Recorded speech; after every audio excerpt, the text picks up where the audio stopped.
Ladies and gentlemen, welcome to the New York press conference to kick off the two-city tour for Ring Magazine's inaugural American event, a never-before-seen evening of world-class professional boxing for your entertainment.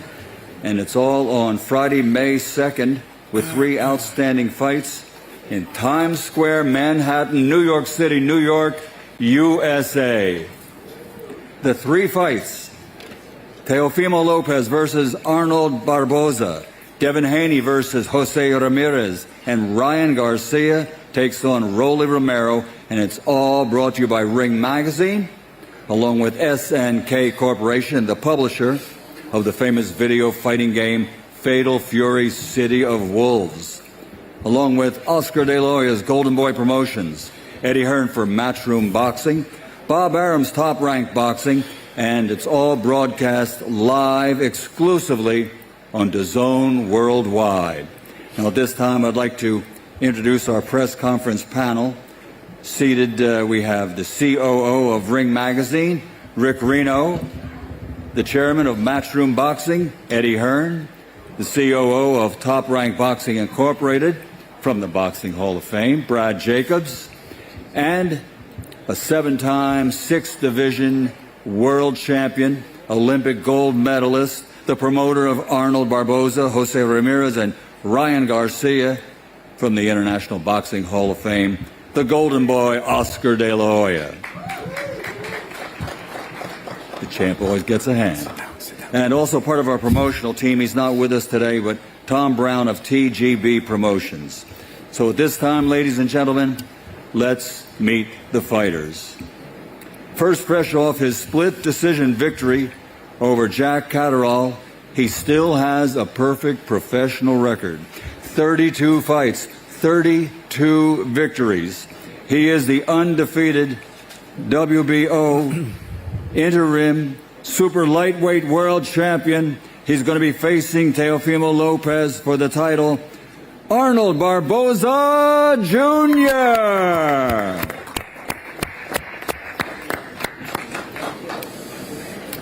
And next, this gentleman will face Devin Haney.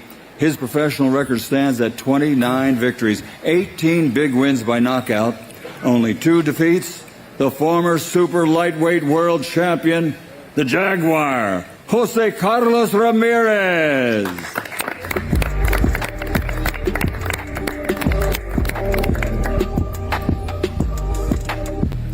And next up, a fan favorite, 16 victories, 13 of those 16 wins by knockout.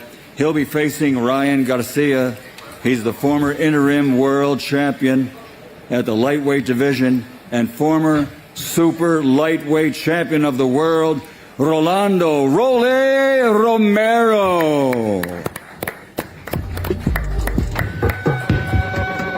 And now a hometown boy from Brooklyn, New York, a 2-division world champion, 22 fights, 21 victories, 13 wins by knockout with only 1 defeat.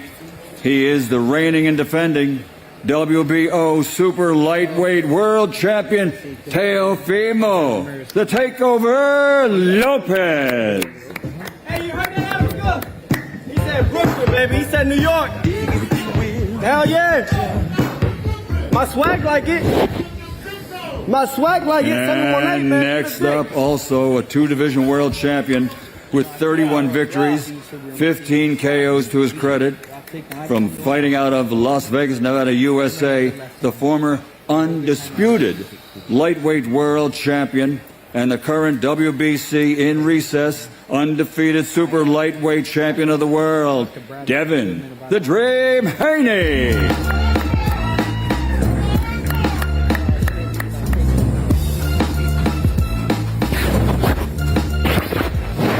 Right, and finally, one of the most well-known names in the sport, from Victorville, California, USA, his professional record, 24 victories, 20 of those 24 wins by knockout, only 1 defeat, 1 no contest, the former WBC lightweight world champion king, Ryan Garcia.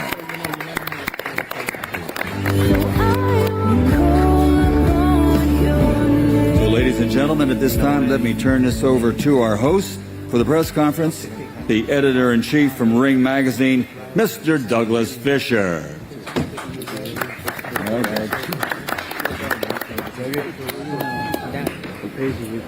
Thank you very much, Michael. Hello, New York City. I love being here. I'm a native New Yorker. There's something very special about being in New York City. Just returning as a native, but as a member of the media for more than 25 years, there's nothing like covering a prize fight in New York City. Now, normally it's at Madison Square Garden. In recent years, it's in Brooklyn at the Barclays Center. But for this card, it's something very different. It's something that has never happened before.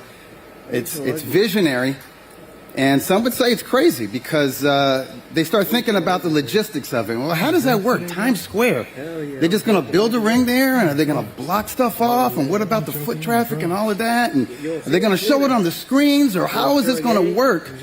And I would just say, stay tuned. Just watch. It's going to happen. The folks who are putting this together, they're a little bit crazy, but crazy in that good way, in that they think outside the box and they're willing to try new things. And I think that's very important in boxing right now. And I'm beyond pleased. It's more than a pleasure. It's really an honor for the Ring Magazine to be able to present this great event in association with SNK Games. With Ring Magazine and myself, you've got the establishment, you've got the record of boxing, you've got the historical publication of this sport that goes back more than 100 years. And with that recognition among hardcore fans and definitely fans of my generation and Mr. Buffer's generation. But there's potential fans out there that are under the age of 40. And I really think with associating and presenting this event with a game, I'm old, so I want to call it a video game, but Fatal Fury, City of the Wolves, I really think that we can grab the attention of a younger generation, and putting it in Times Square, I really think we can just grab the attention of people outside of boxing, because that's something that's been missing. It's something that we need. It's something that used to happen back in the day when I was a young fan. People who were not fans at all of boxing, they could just be flipping through the channels, and they would see boxing on the nightly news. They would see boxing on free television. They would see boxing, great fighters being interviewed on Good Morning America or whatever the morning talk shows were. So if they didn't think they were boxing fans, they got pulled into it. And I really think that having this fight take place in Times Square, we're going to get casual observers who may not know they're boxing fans. But boxing has a way of pulling people in, and once that bug bites you, you're bit for life. And people here know about this because we're all real fans here. And so you guys know that these are real matchups. Sure, you can argue there's an A side and there's a B side. You could argue, well, there's odds favorites, or there's fighters that, the industry of boxing wants to see win. And I think if you follow the sport, you know it's no secret that Ryan Garcia and Devin Haney over here, the plan is for these guys to get together for an anticipated rematch in October. And then a further plan is for the winner of that fight to face Teofimo Lopez. We've all talked about it. It's rumored. But if it's one thing running a publication has taught me, and being editor of a magazine, in boxing, there are no long-range plans. You got to be loosey-goosey. You got to roll with uncertainty and abrupt changes. And I feel like the opponents of, I won't even call them opponents, the fighter on the opposite side of the ring that are going to be fighting Ryan Garcia and Devin Haney and Teofimo Lopez, they're not just coming to win. They, in their hearts, they know they're going to win. So it's these type of matchups that really keep us engaged. So without further ado, let's get into these matchups. I'm going to start off with the two-division lineal Ring Magazine champion, Teofimo Lopez. Lopez, I like what you have on there. What inspires this right here? Is this like the Warriors or something, or what? West Side Story? I think, hey, well, first off, let's say thank you to God. all praise be to Allah. Truthfully, I think that all these things come together, and that's really why we're all here. So we're here to create big fights, and this is what it's all about. You know, I just want to thank everyone that's partaken in this, DAZN, truthfully, the ring as well, me carrying it, and Fatal Fury. Let's get it going. So to that, just balance, man. I'm here to bring and restore balance to this 3D dimension world, and, you know, just take over again, like I always do. Times Square takeover. Teo, Arnold says that you've been avoiding him. He's wanted this fight for a long time, probably since you first stepped up from lightweight to junior welterweight. He's wanted this fight. Why hasn't it happened until now? Why hasn't it happened till now? I mean, look, I'm just focused on fights, man. Just focus on big fights. I don't think Barboza is that type, but, you know, His Excellency, they asked for the fight. They think that it's a great fight, lucrative fight for this card, and I, you know, hey, what can I do? When it was first brought up to you a couple years ago, when both of you guys were Top Rank, were you thinking that he hasn't achieved enough, or he doesn't have a big enough name, or what was the reason?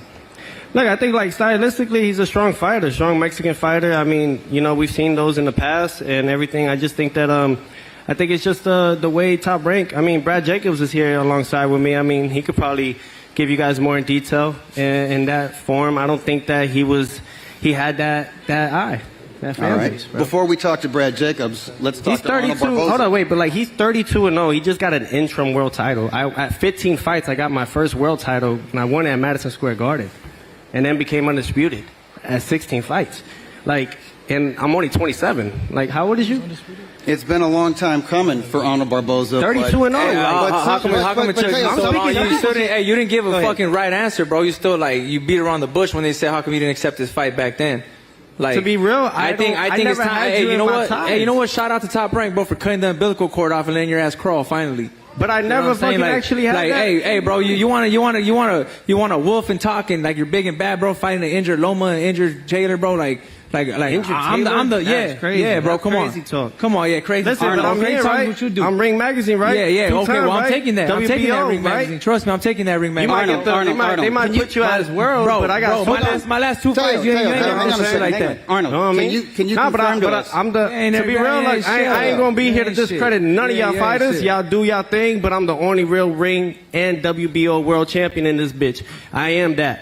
You are the reigning champ, but we have an undefeated contender here. Best believe that. Arnold Barboza. I'm the only world champion sitting here right now. Only one. You ain't no world champion, bro. You're fucking bum. Damn right. Yeah, you know what? You're right. I'm a universe champion, baby. I'm a universe champion. I earn my shit. I travel. I earn my shit. Hostile territory, bro. You get your shit given to you in a plate. I haven't seen it yet. I earn my shit. Where they at? Ain't no one doing what I'm doing, bro. Everybody know how I come. I'm fighting 3 of the top 5 guys in the 7-month span. Call me an old school fighter, bro. I'm fighting in a 7-month span, the top 3 guys in the division. Arnold. Who are you? Arnold, let me ask you a question. Hold on, guys, hold on. Just Arnold, let's talk about that. Yeah, I think all right? You've been fighting. You've been doing nothing but winning. You've been fighting difficult fighters. You're willing to travel to Manchester, England. You wanted this fight years ago. I remember it was after maybe one of his first or second fights at 140 pounds. Yeah. You climbed up on the ring, and I saw Teo tell maybe Carl Moretti, hey, get this guy out of here. He said, please. Right, okay. So is it better now that the fight is happening on May 2nd than had it happened years prior? Have you grown since that point? Man, I think Teo's fighting me at the worst time he could fight me. You know, I'm coming off of two victories in like a 5-month span. You know, the train's hot right now. The train's going. That's what train's going. And I think that he you know, I'm shocked the world again. You know, I shocked it in Saudi, I shocked it in Manchester, and I'm gonna shock it again. Coming to New York in his hometown, right? I don't know if this is hometown, but yeah. See, I figure he don't have a hometown. He's a mutt, shit up over there, yo. He's a mutt, bro. He don't have a hometown. Ain't nobody from any borough came at me that way. All right, now. Yeah. They love me. They respect me. Because I respect the fuck out of everybody. Arnold, I got another question. Arnold, I got another question for you. People know about him over here, man. before they've known pick up about a banana you. for me. Hey, don't worry about it, bro. Hey, don't worry about it. I got him. Don't worry about it, bro. I got him. Don't worry about it. May 2nd. Show up.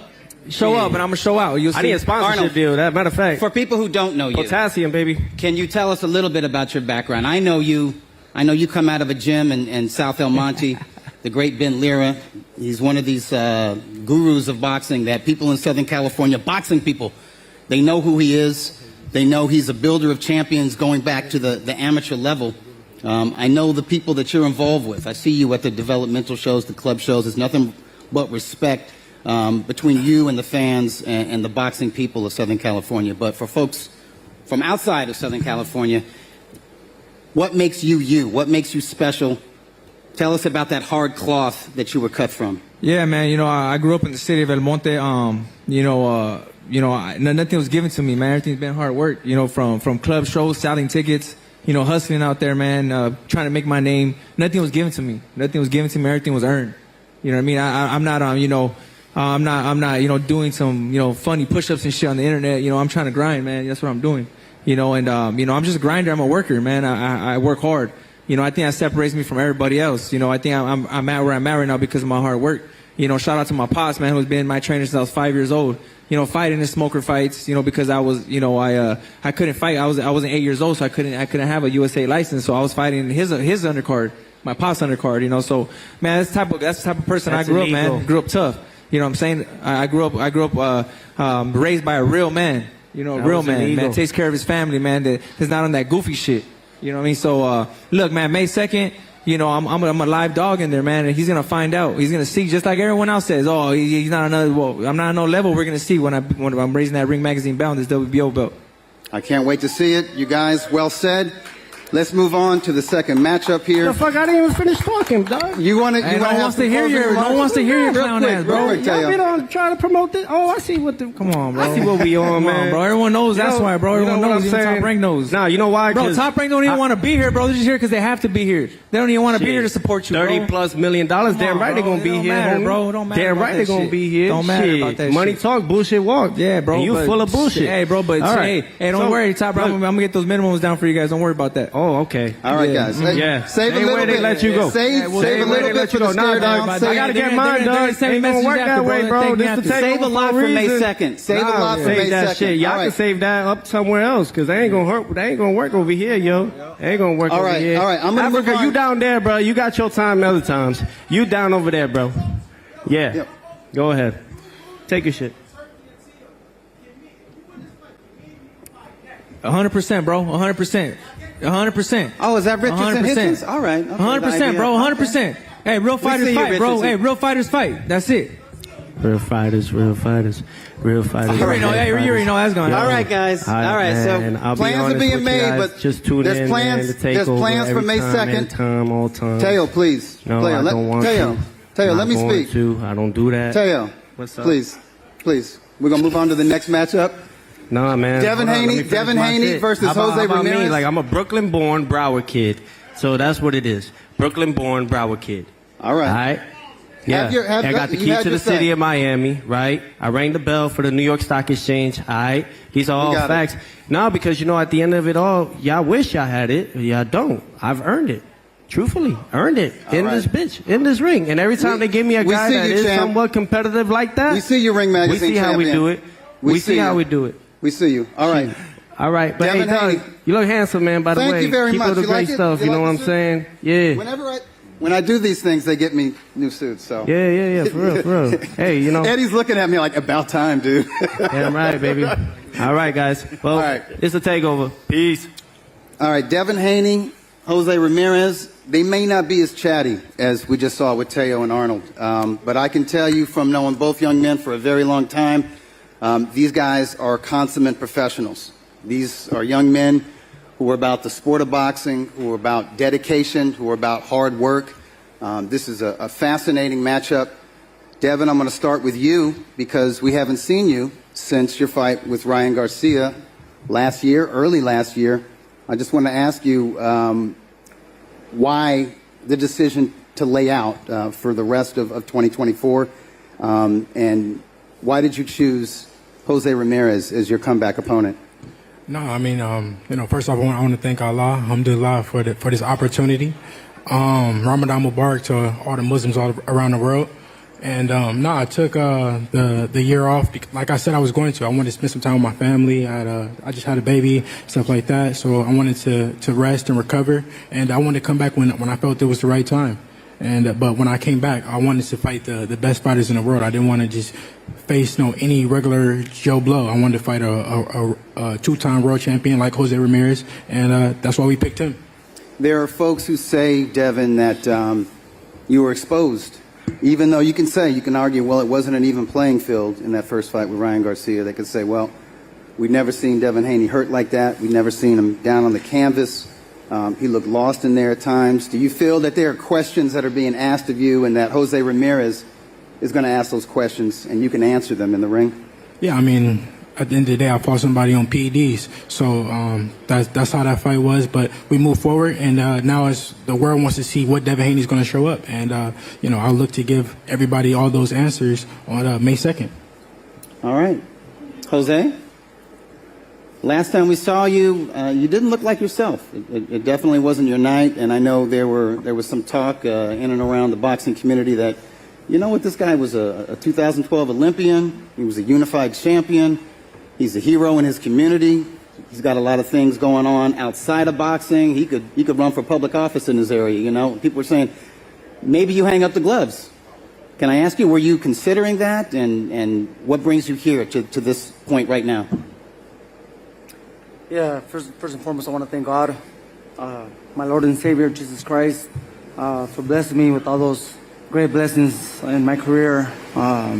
Since I started at the age of 8 years old, becoming an Olympian and a unified world champion, becoming a world champion at 25 years old, a unified world champion at 27 years old. And, I think what it was is probably staying at 140 for too long. Once I saw myself, struggling to make weight and, push my body through that pain and grind, I think I was harming myself, but I'm a guy with no excuses, man. I'm a guy who never says no, and I think I did that to myself. But hey, that was a mistake that I did on my part, and it's time for me to grow and move up to the next weight class at 147. So, I know what I could do. What I've been doing in sparring against guys who are world champions as we speak, guys who are talked upon as future world champions, and I know what I've done to them in sparring, so I know what I'm capable. And comes May 2nd, I'm gonna go out there and make it a fight, man. Show the best version of Jose Ramirez, a bigger bull than what people have seen me fight in the last couple fights. You took the next question right out of my mouth. I wondered, had you hit your limit, had you hit the ceiling on making 140 pounds? And I've wondered that for a long time. Even when you were champion, when I'd see you between fights, I'd be like, what? No way that guy makes junior welterweight. So you're expecting to feel very strong. I'm expecting Devin Haney to be very strong at welterweight too, because I look at him and wonder, how did he boil down to 135, let alone 140? But if he's healthy and at his best, we're talking about a very difficult, classic 1-2 boxing style. How do you get to him? How do you break that style down? Yeah, man. I've never been too worried about my opposition in my career, man. I'm focusing on myself. I became the best boxer at lightweight in the Americas. Becoming an Olympian.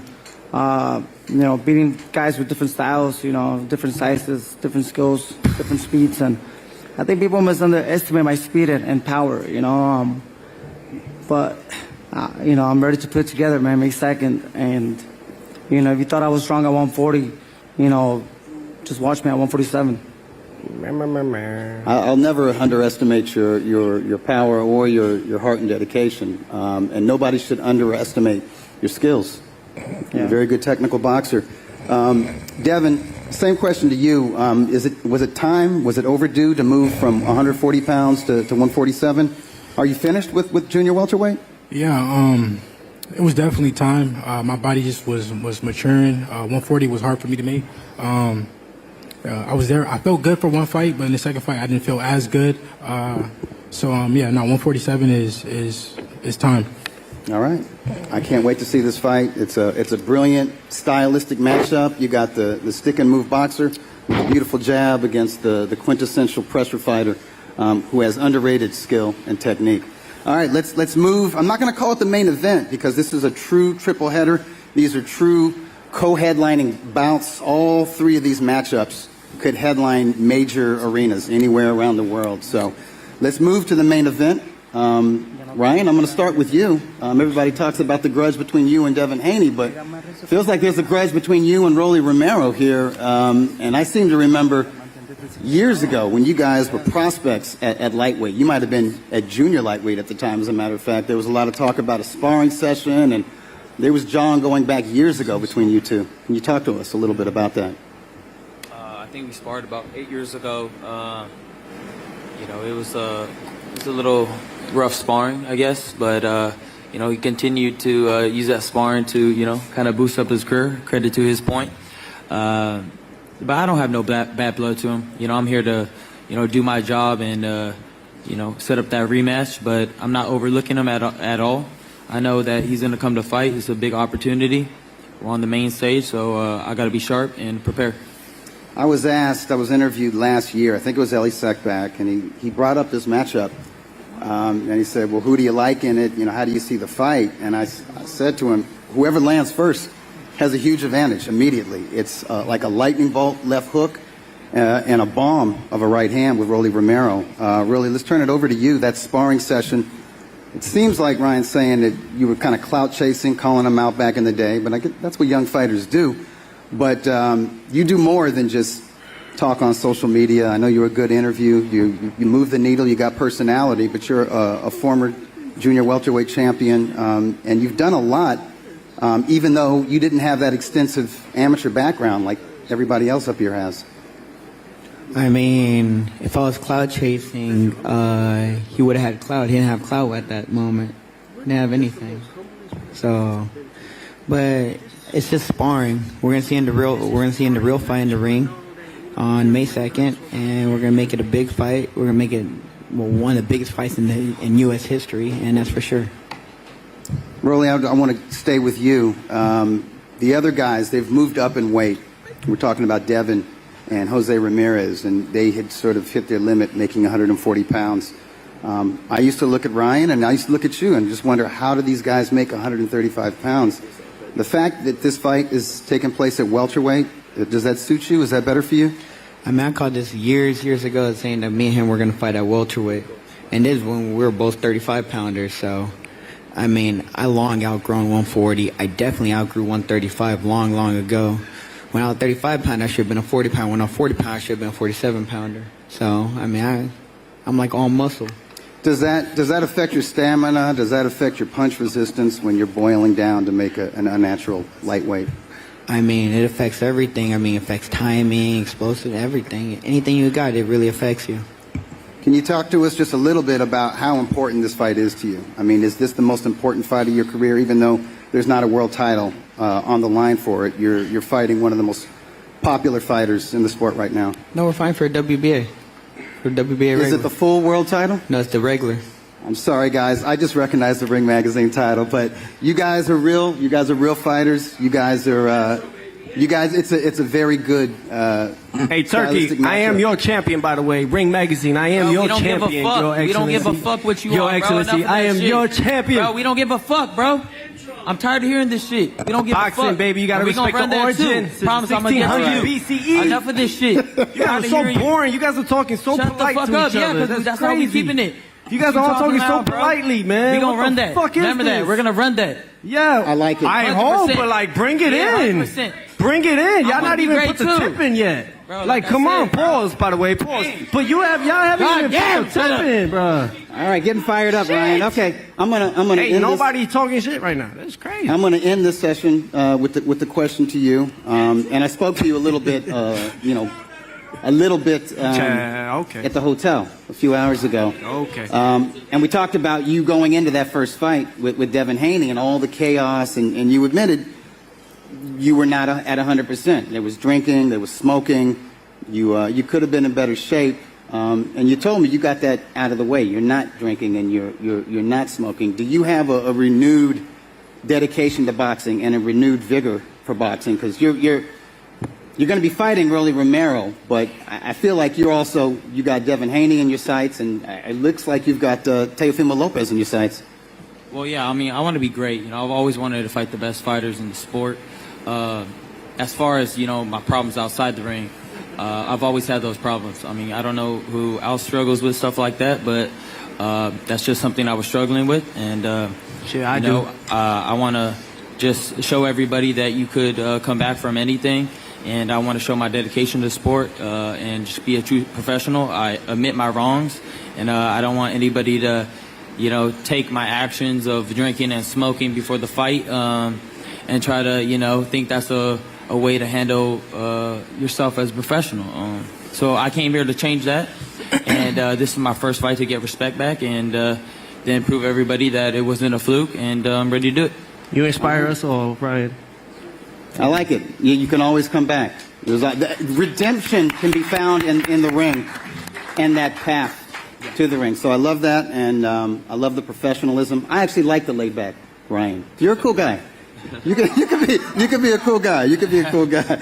All right. So before we stand you guys up for the face-offs, I'm just going to get some final remarks from our esteemed guests here.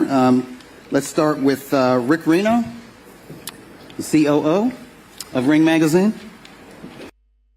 Yeah, I just want to say, we have 3 dangerous fights. Everyone knows that it's the big elephant in the room. If Ryan and Devin win their fights, they will most likely go into a fight in the fall. I know Jose and his team have said Devin's never getting to that fight. I know Rolly and his team have been saying they're never getting to that fight either. On the other side. No, I did not say that ever. My bad. They can fight after me. I don't really give a fuck. And obviously, Tio is in a real dangerous fight.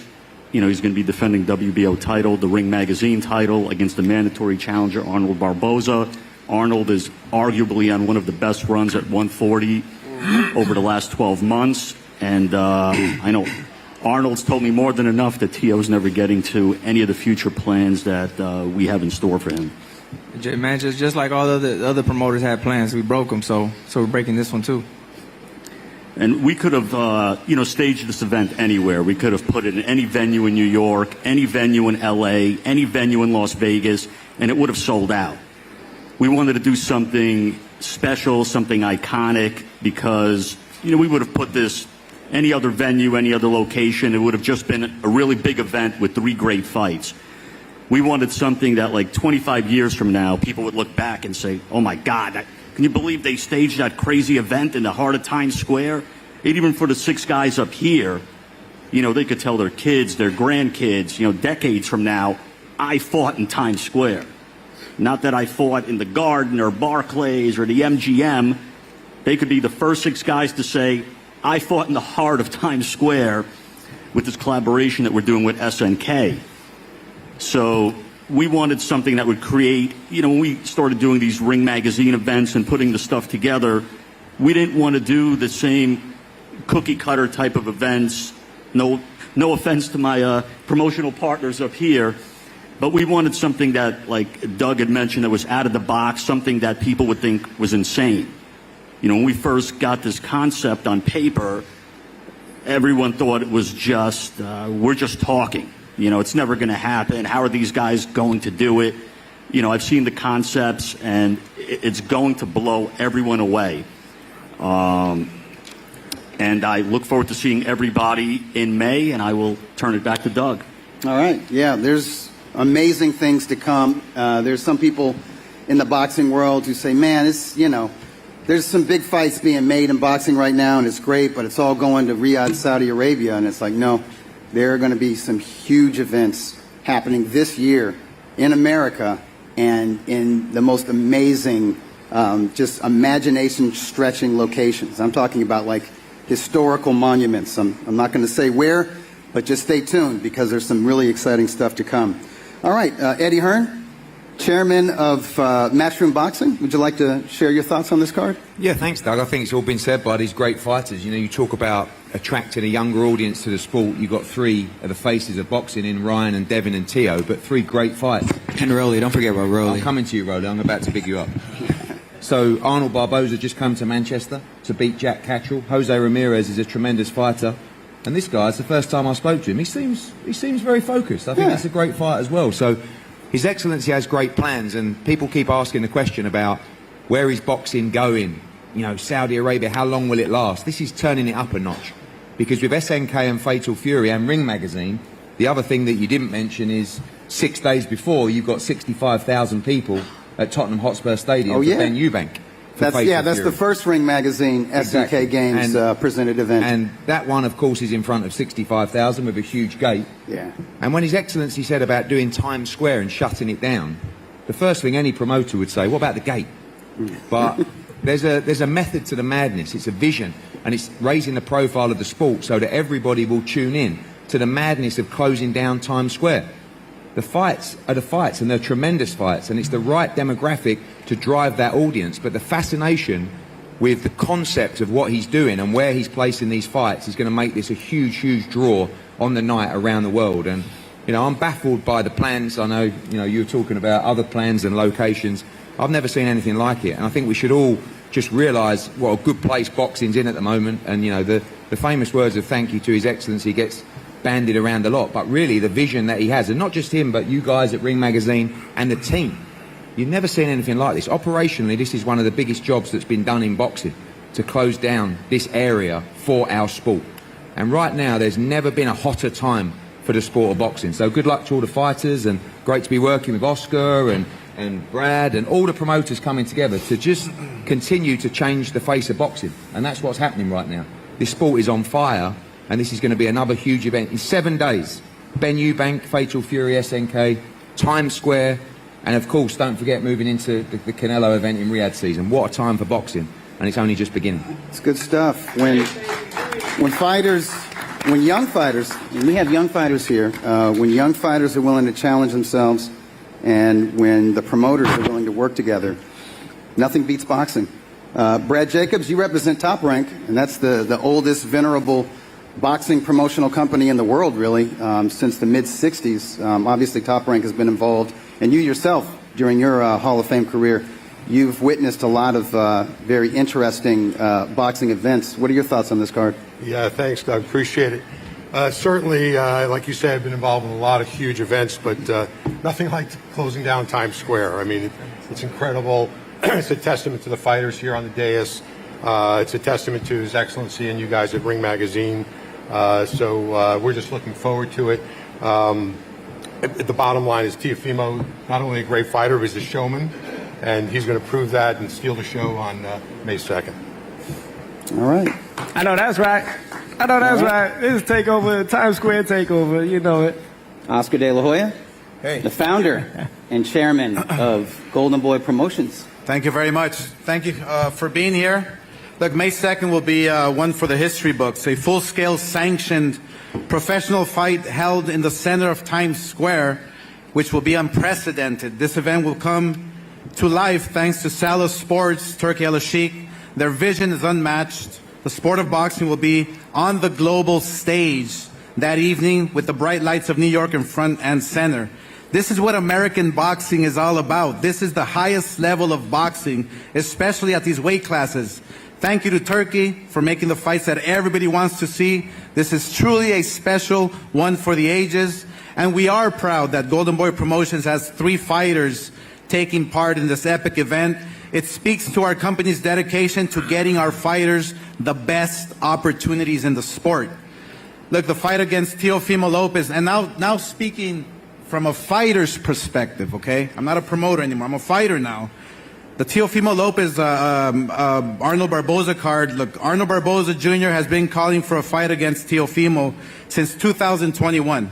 Now, following his defeat of Jack Catterall a few weeks ago in the UK, Barboza finally earned a mandatory shot against Lopez. Barboza has always been the underdog and has always fought tooth and nail for everything he has. We are extremely proud of him, and now he's facing Teofimo Lopez, who is one of the best lightweights in the world in the division. Both are tremendous warriors, and it's a pick'em fight. The Haney Ramirez, look, as for the co-main event, what can be said about Devin Haney that the world isn't even already saying? It's like deja vu a year later here in New York City, except he is coming off a loss against Ryan Garcia. We all know how that fight went. From a fighter's perspective, I think that, you know, it's a pick'em fight. I think that this fight here with Ramirez will be an excellent fight. Styles make fights. I think that Devin Haney is a tremendous fighter. He is a tremendous boxer. I believe that it's all about will. It's all about smarts. It's all about how much you want it. And I think Devin Haney is a fighter who is going to come in and give it his all. But he's going to give it his all against a fighter who is an Olympian, a fighter who is an outstanding fighter in Jose Ramirez. So this is going to be one for the ages. Again, I think it's a pick-em fight because both guys really have something to prove. And for Ryan Garcia and Rollies, I mean, what can I say? I think Ryan Garcia is back. I think boxing needs Ryan Garcia. I think boxing without Ryan Garcia is not the same sport. I think him facing Rollies is going to be exciting. It's going to be one of those fights where you just don't want to you don't want to miss it because look, Rollies throws bombs. He's a fighter that can come and fight. You don't know where those bombs are coming from, but if they land, they can do some damage. And Ryan Garcia, look, he's coming off. It's going to be about a year now. He's hungry. He's hungry to get on top. He's hungry to be world champion. What? Oh shit! Pause, man. You forgot to pause. There's no Diddy. Oh, damn. Big drama. Oh, sorry. All right. Big drama. My bad. All right. It's God damn. All right. No, he's ready to just get on top of the boxing world. He's ready. Drama show. So this fight card, look again. Thank you, Turkey, for making boxing great again. Boxing is back, and let's keep it this way. I'm glad we're working with Eddie Hearn. I'm glad we're working with Top Rank, but let's keep it this way and make the big fights happen. I got to charge you for that. Thank you. All right, well said, Golden Boy.